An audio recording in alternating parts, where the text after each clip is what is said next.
ಪಕ್ಕದಲ್ಲಿ ಇರುವಂತಹ ಶತ್ರುಗಳನ್ನ ಇದು ಮಾಡಂಗಿಲ್ಲ. ಶತ್ರು ಸಂಹಾರ ಅಂದ ತಕ್ಷಣ ವ್ಯಕ್ತಿನ ಯೋಚನೆ ಮಾಡಬೇಡಿ.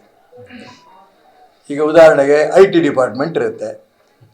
ಉದಾಹರಣೆ ನಾನು ಹೇಳ್ತಾ ಇರೋದು. ಶತ್ರು ಸಂಹಾರ ಅಂತಂದ್ರೆ ವ್ಯಕ್ತಿದು ಅಷ್ಟೇ ಅಲ್ಲ, CBI ಇರುತ್ತೆ.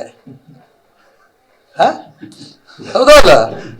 ಅವುಗಳ ಕೆಲವರಿಗೆ ನಾನೇನು DK ಶಿವಕುಮಾರ್ಗೆ ಹೇಳ್ತೀನಿ ದಯವಿಟ್ಟು ಅನ್ಕೋಬೇಡಿ.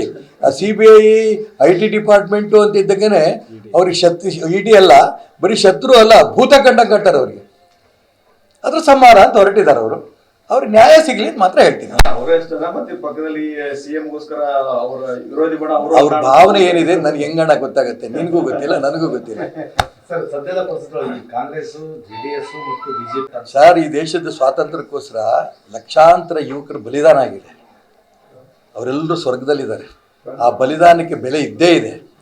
ಇವರ್ಯಾರೋ ತಮ್ಮ ಅಧಿಕಾರಕ್ಕೆ ಬಡದಾಡ್ತಿದ್ದಾರೆ ಅಂತ ತಕ್ಷಣ ಆ ಸ್ವಾತಂತ್ರ್ಯದ ಒಂದು ಇತಿಹಾಸ ಇದೆಯಲ್ಲ, ಅದೆಂದೂ ಹಾಳಾಗಲ್ಲ. ಬುದ್ಧಿ ಭಗವಂತ ಇವರೆಲ್ಲರೂ ಕೊಟ್ಟೇ ಕೊಡ್ತಾನೆ. ಇಲ್ಲ ಕೇಂದ್ರ ನಾಯಕರು ಇವರು ಬುದ್ಧಿ ಬಡಂಗೆ ಮಾಡ್ತಾರೆ. ಎಲ್ಲ ಪೊಲಿಟಿಕಲ್ ಪಾರ್ಟಿಯಲ್ಲಿ ಹೇಳ್ತೀನಿ ನಾನು, ಖಂಡಿತ ಕೇಂದ್ರ ನಾಯಕರು ಬುದ್ಧಿ ಕೊಟ್ಟು ಅವರು ಕೂಡ ಇವ್ರಿಗೂ ಬುದ್ಧಿ ಕಲಿಸುವಂಥ ಪ್ರಯತ್ನ ನಡೆಸ್ತಾರೆ.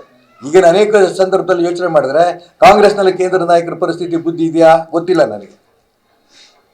ಅದಕ್ಕೋಸ್ಕರ ಹೇಳ್ತಾ ಇರೋದು, ಈ ಬುದ್ಧಿನ ಕೊಡೋಂಥ ಶಕ್ತಿ ಕೇಂದ್ರ ನಾಯಕರಿಗೆ ಬರಲಿ, ಇಷ್ಟು ಮಾತ್ರ ಪ್ರಾರ್ಥನೆ.